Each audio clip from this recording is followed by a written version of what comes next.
Hello, good morning.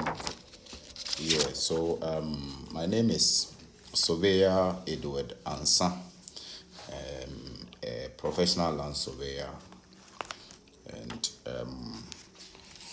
this morning I want to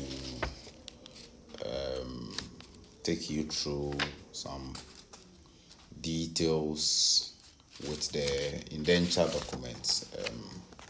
Maybe you might want to purchase a land or something.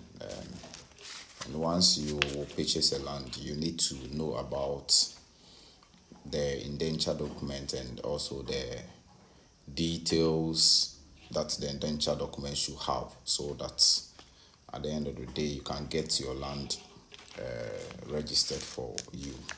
So first of all, the indenture document is a legal document in which the lessor, which is the landowner, and the lessee,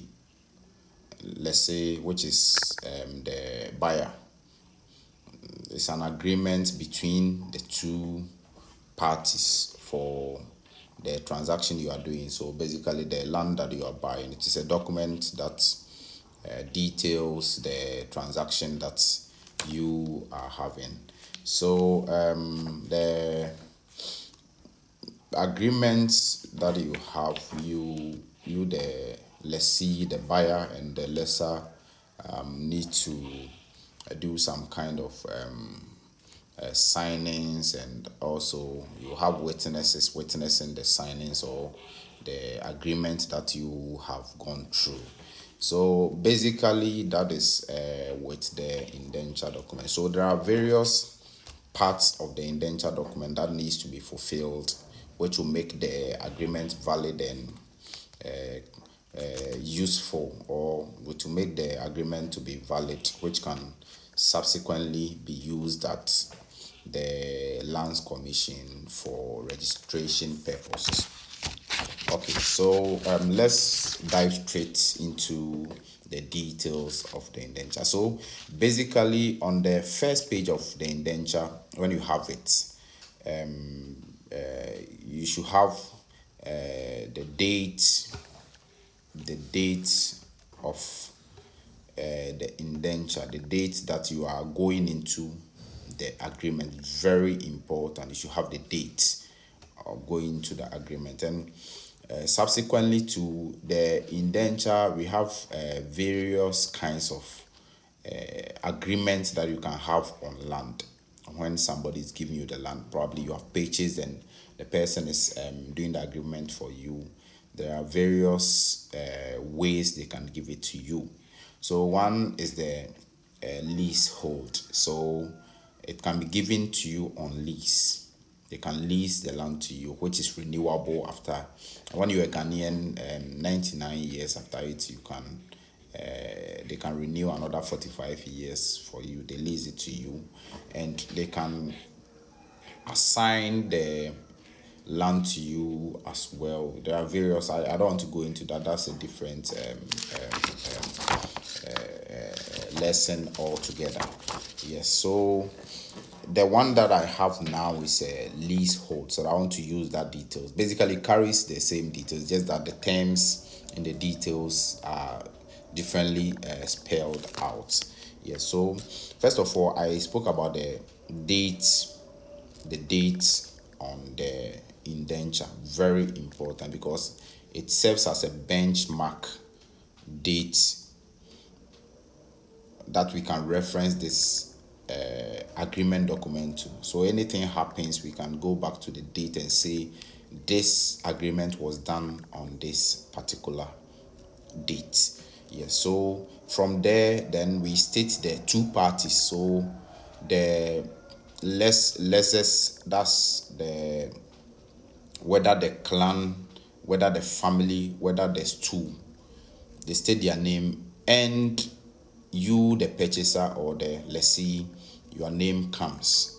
Then we will specify beneath it whether it is the lease document, or it is an assignment, or it is a what do we call it, a tenancy, or whatever, then we specify that also, and we put the solicitor of the Supreme Court beneath that specification, so that, I mean, once it goes to the court for the court to witness, then the stamping from the courts can be done at that place. Then we move straight to the first page of the lease document, which has spells out the details of whatever transaction that you are doing. And once you get your documents, you have the name of the family or the stool. It should also have the name of the person buying the land, the lessee, and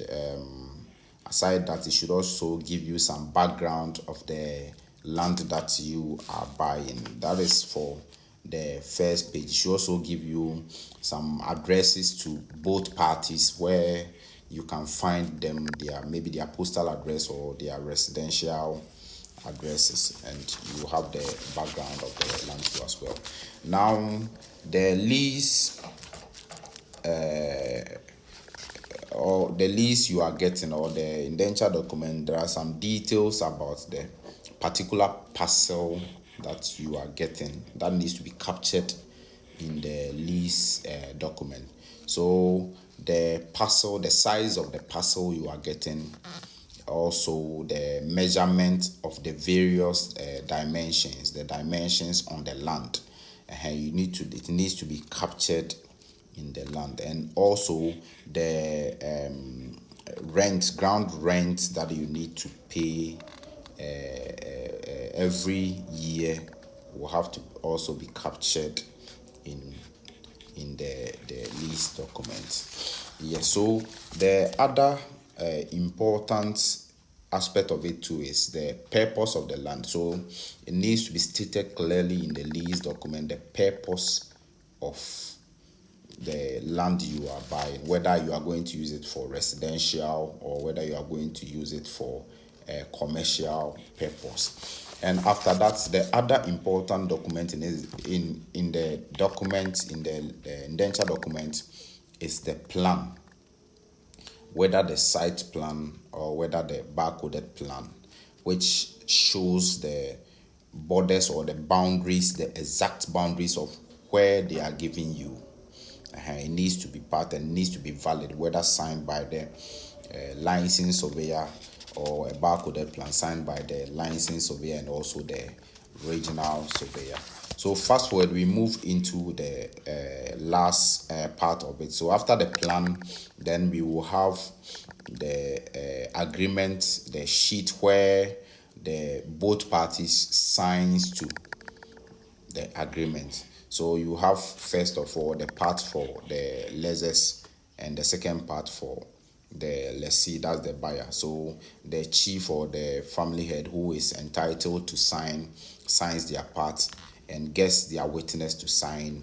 And when you come to the lessee's part, the lessee or the buyer also signs, and also their witness sign. Mostly we take two witnesses. It helps. We take two witnesses.